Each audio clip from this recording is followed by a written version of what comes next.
Hi, it's Maggie the Irish Gypsy here to bring you your May 2024 mid-month general reading. We are looking roughly at the last half of May, and this reading is for the air sign of Libra. I hope everyone's doing well. Thanks for being here. You are most welcome. Thank you so much for those of you who continue to watch, to share, to like, to subscribe, to comment, and to reach out. So, Libra, this is for you for the last half of May 2024. If your sun, moon, rising, or Venus sign is in Libra, if you're cross-watching for a Libran, it is also relevant. It's a general reading, so it may resonate a little differently for everyone. If you know any or all of your other sign placements, sun, moon, rising, Venus, watch them because they can bring additional insight and perspective into your own personal situation. And if you find that something really does hit home, it really resonates, and you would like to, pull the curtain back and take a deeper look at it, or you simply like the reading style, if you're interested in a personal reading with me for yourself or as a gift for someone else, please feel free to email me directly at Maggie@gmail.com.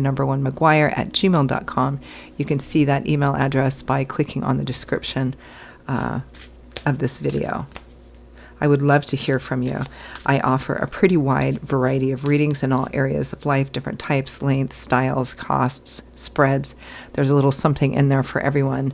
And I'm pretty diligent about timely scheduling of personal readings as well. So if you're interested, send me an email and I'll get back to you within 24 hours with that information. Okay, let's move right into this Libra. Let's see what the last half of May looks like for you. I am using the Royal Deluxe Tarot, clarifying with the Gilded Tarot, both by Ciro Marchetti. So, let's see what the last half of May looks like for Libra. We have the Knight of Cups. An offer coming in, might be a romantic offer or an offer driven by love, encouragement, support. With the High Priestess, intuition, your gut instincts, your intuition. Next we have the Seven of Coins, the Seven of Earth. Thinking about it, assessing the way forward, looking at the efforts you've put into something or whether it's worth putting your efforts into something or not. The Eight of Coins, this is the effort here, work. So there's an offer, an opportunity coming in. It feels like it's from someone you know. Some of you it might not be, and it could be a work or a partnership or team thing, and it could be love as well. You're considering whether or not it's worth investing in. And by investing, that could mean money, time, effort, love. Eight of Swords, feeling a bit held back by external circumstances, maybe giving yourself reasons and excuses why you can't. I can't because of this, I can't because of that, I can't because of the other thing. The only thing that's really holding this person back is the ideas, the reasons, the excuses, the justification. It's not to say that the way forward wouldn't be challenging. Everything usually comes with some form of challenge. But this is a card of somebody who says, I can't free myself from this situation that I'm already in that maybe I don't like so much because it would be too hard, because the external challenges are too hard. But really, you could. Because the sword is governed by the element of air, which governs everything in here, right? Belief systems and ideas and ideologies. That's what's holding this person back, holding you back. Three of Swords, afraid of pain, afraid of heartbreak, afraid of emotional pain, heartbreak, breakup, separation.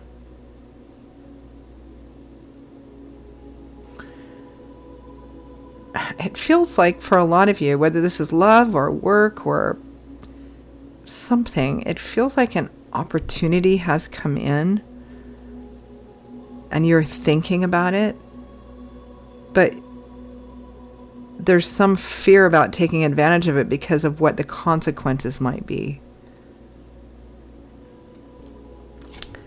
From the bottom of the deck, the overall energy and focus for the last half of May, Libra, is the Eight of Wands,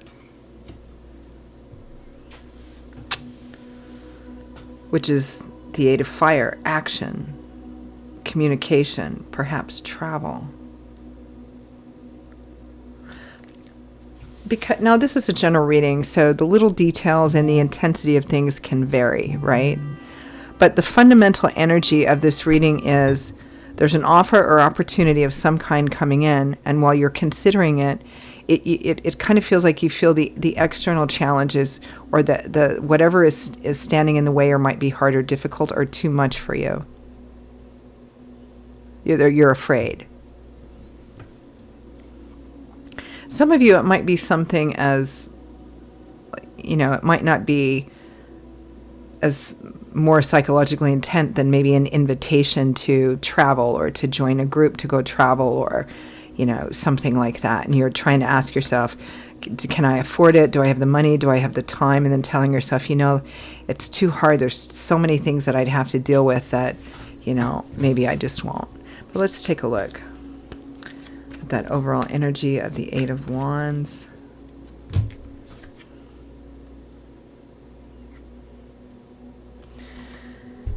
Ten of Pentacles, which is the Ten of Earth, long-term security and stability. The World, a chapter, an era coming to an end, the last major arcana card, and moving forward into a brand new cycle. That's Seven of Pentacles. Again, Seven of Pentacles, Seven of Coins, same thing.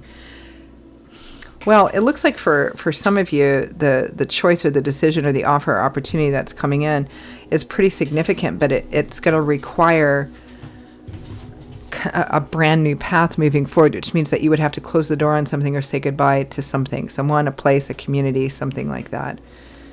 Hence, I can see the reluctance or the telling yourself, well, no, but this would mean that I have to, phone always buzzes when you're doing something, right? This would mean that I have to travel or move or relocate, and then I'd have to say goodbye to people, or I'd have to relocate, or I'm dating someone and I'd have to, it feels like there's, it comes with its set of challenges. Let's take a look. Knight of Cups, High Priestess. The King of Pentacles, there's an earth sign showing up here. Taurus, Virgo, Capricorn, Sun, Moon, Rising, Venus. Showing up as a king, but this is a general reading, so it could be female as well. The Three of Cups, the Six of Cups. This is somebody you know, because this is familiarity, social contacts in your community, your tribe, your people, your friends, people areas There's a sense of, like social energy. It may be that some of you have even met this person.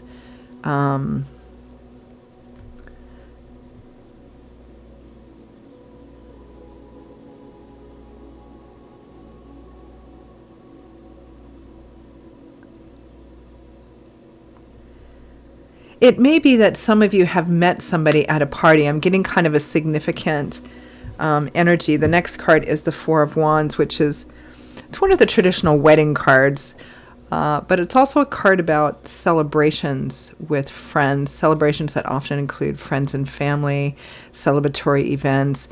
It can often represent unexpected events and happy surprises that happen at these social gatherings or events. Like some of you, it's at a party. In the realm of love and romance, it can represent meeting somebody there. Whatever this offer or opportunity is driven by this individual here. But because it's a general reading, the nature of this opportunity might be romantic or just about love and caring. It might be that there's a community or friends that are offering this. It could be joining a group, a partnership, something of that sort. It might be investments as well. It can be a variety of different things. Again, it's an offer or opportunity, and for some reason you're feeling held back. So let's take a look at why that is.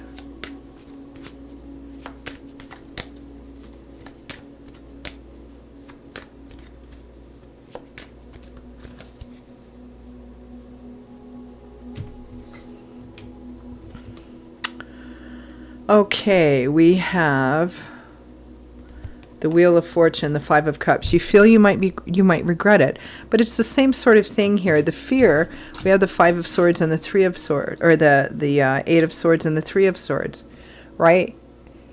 That you're afraid that it may end up costing you too much. You're afraid that you might be being too dreamy or too idealistic about it. You're afraid that taking advantage of this, you might regret it. You might be sorry afterwards. It might cost you more than it's worth. If you have to shut the door on something, is it worth shutting the door on something just for the possibility and potential of something else?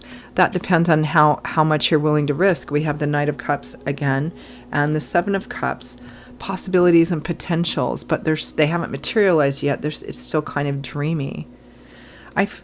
Again, whether this is love and romance or some combination of that with partnership or teamwork, it feels like whatever the opportunity is, you're afraid. You're afraid of taking it because you're afraid of regret. You're afraid that if you have to close the door on something and what you would be closing the door on wasn't exactly your ideal either, but it was kind of like, well, it's better than nothing, or it's better than, it's fear of an unknown future here. So let's wrap it up with some advice, guidance, feedback from Spirit.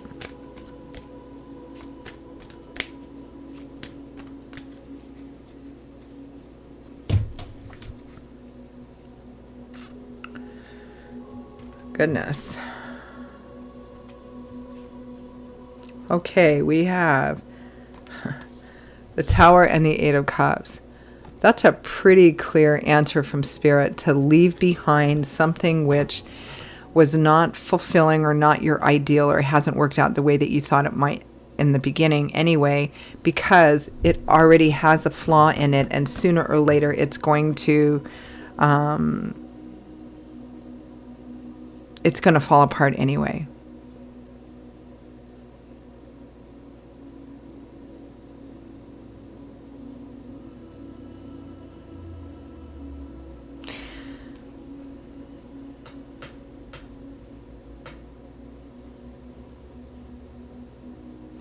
It feels like whatever your fears are for not closing the door on an old situation in order to move to a new situation, Libra, those fears will be realized anyway. Even if you stay in the situation, it feels like those fears will be realized anyway. It's like, okay, I'm afraid to explore this new path. I'm afraid to say yes and move towards it because I'm afraid of leaving this thing, this situation or person or job or whatever that I've been attached to. Even though it hasn't turned out to be my ideal, I still feel this history and this sense of attachment with it. And I'm afraid that if I walk away from it, I'll regret it, right? But I feel like if you don't leave to explore this new path, whatever it is that you're keeping yourself attached to as a security blanket, you're not going to have forever anyway. So it's best to leave it now. That's what Spirit is saying here. The Knight of Pentacles, but do it in a smart way. This is kind of having a plan, making sure all your bases are covered. Don't just run out the door. Kind of have a plan and move forward on that plan. Yeah. All right, I'm going to leave it there. Libra, those are your messages for the last half of May 2024. I hope that for those of you for whom it resonated, that it was clarifying, that it was validating, or that it gave you something to chew on in terms of your own situation. Again, if it did hit home and you'd like to take a deeper look at something, or you simply like the reading style, if you are interested in a personal reading with me for yourself or as a gift for someone else, or both, you can email me at maggie1maguire@gmail.com. You can see that contact info by clicking the description of this video. I will see you all in a couple of weeks for the June general readings. Until then, stay safe and well. Hope to see you back here again soon. Bye-bye.